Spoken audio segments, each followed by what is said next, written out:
નમસ્તે, હું નંદુ છું, નાનો હાથી. હું થોડો દૂર હતો. મારી હાથણીએ જોરથી ચીંગાડ નાખી.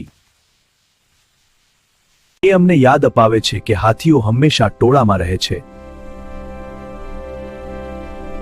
અમારા ટોળાને હર્ડ કહે છે.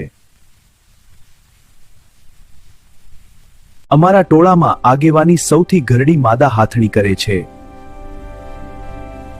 કારણ નર હાથી 14 કે 15 વર્ષનો થાય પછી ટોળું છોડી દે છે. અમે આખા દિવસમાં માત્ર 2 થી 4 કલાક જ ઊંઘીએ છીએ. અમારા પુખ્ત હાથી એક જ દિવસમાં 100 કિલો કરતા વધારે પર્ણ અને ડાળીઓ ખાઈ જાય છે. અમને કાદવ અને પાણી બહુ ગમે છે કારણ કે એ અમને ઠંડક આપે છે.